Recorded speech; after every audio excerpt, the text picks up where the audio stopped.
नदी किनारे एक गांव बसा था गोविंदपुर। उस गांव के नजदीक में ही एक जंगल भी था। गांव के सभी लोग कहते थे कि जंगल के पीछे बनी पहाड़ियों पर एक खूंखार चीता रहता है, वो भी रूप बदलने वाला। वो कभी भी इंसान रूप में आ जाता था और गांव के लोगों को खा जाता था। पर उस जंगल में एक चुड़ैल भी रहती थी। वो चुड़ैल एक सुंदर लड़की में अपना रूप बदलकर घूमती थी। चुड़ैल को सजने संवरने का बड़ा शौक था। एक ना एक दिन सभी लड़कियों की शादी होती ही है। मेरा भी एक सपना है कि मेरी भी शादी हो एक सुंदर से लड़के से, पर पता नहीं वो दिन कब आएगा। चुड़ैल एक सुंदर लड़की में अपना रूप बदलती है और गांव में घुस जाती है। तभी वहां दूसरी तरफ चीता झाड़ियों में छिपकर बैठा था। आज तो बस कोई मोटा तगड़ा शिकार हाथ आ जाए। तभी चीते की नजर चुड़ैल पर पड़ती है, जो रूप बदलकर गांव में घूम रही थी। इतनी सुंदर लड़की मैंने आज तक नहीं देखी।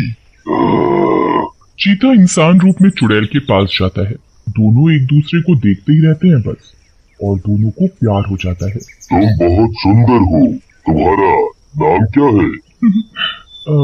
मेरा नाम रूपा है, और तुम्हारा नाम क्या है? मेरा नाम वीर है। क्या तुम मुझसे शादी करोगी? बस फिर क्या था। शादी का नाम सुनते ही चुड़ैल के मन में शहनाइयां गूंजने लगी और वो उससे शादी के लिए हाँ कह देती है। दोनों शादी कर लेते हैं। शादी के बाद चीता उसे अपने घर ले जाता है। वीर, तुम्हारा घर तो किसी महल से कम नहीं, कितना बड़ा आलीशान है। आज से ये घर तुम्हारा भी है। ऐसे ही दोनों की शादी को कई दिन बीत जाते हैं। एक रात जब चुड़ैल की आंख खुलती है तो वो वीर को अपने पास ना होने से घबरा जाती है। अभी तो वीर मेरे पास ही सो रहे थे, इतनी रात को कहाँ गए? देखती हूँ। चुड़ैल वीर को पूरे घर में ढूंढती है, पर वीर उसे कहीं नहीं दिखता। तभी चुड़ैल को कुछ आवाज सी आती है। वो उस आवाज के पीछे जाती है। वहाँ देखते ही उसकी आंखें फटी की फटी रह जाती हैं, क्योंकि उसका पति वीर आधा इंसान और आधा चीता बना एक इंसान को मारकर खा रहा था।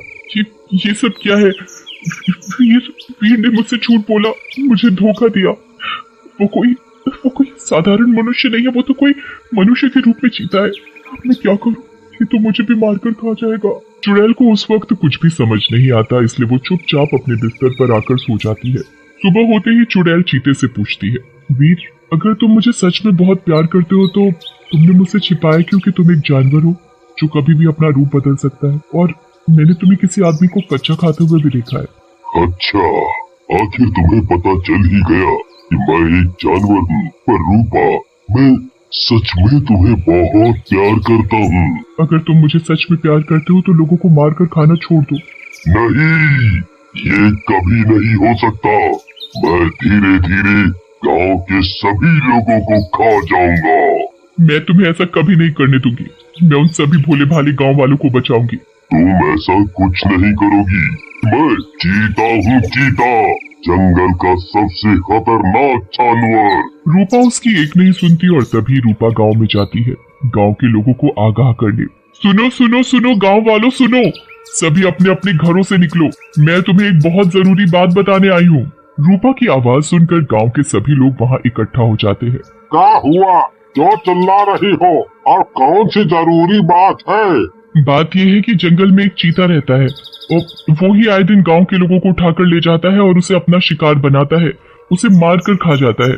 हम तेरी बात का कैसे यकीन करें? तू तो इस गांव की दिखती नहीं, फिर हम सब तेरी बात पर क्यों यकीन करें? मैं सच बोल रही हूँ, मेरी बात का तुम सब यकीन करो। इतना बोलते ही चीता वहाँ गांव में घुस जाता है और जोर से दहाड़ता है। उसे देख सभी गांव वाले थर थर कांपने लगते हैं और अपने घरों में जाकर छिप जाते हैं। वो लड़की तो वाकई सच बोल रही थी, ये तो सच में चीता है। मैं तुम सबको नहीं छोड़ूंगा, सबको खा जाऊंगा। तुम कहीं भी छिप जाओ, मुझसे बचकर नहीं जा सकते। फिर क्या था, चीता मनीष के घर का दरवाजा तोड़कर अंदर घुस जाता है और मनीष को अपने पंजे से खींचता हुआ बाहर ले आता है।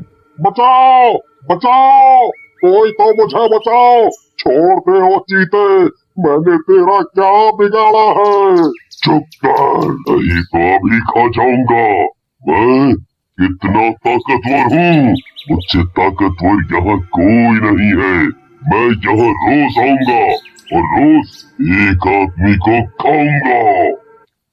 छोड़ दो उसे, नहीं तो अच्छा नहीं होगा। तुम मेरी पत्नी हो, पत्नी कभी अपने पति का बुरा नहीं चाहती। सभी गांव वालों को पता चल जाता है कि ये दोनों पति पत्नी है। अरे गांव वालों, ये दोनों तो पति पत्नी निकले।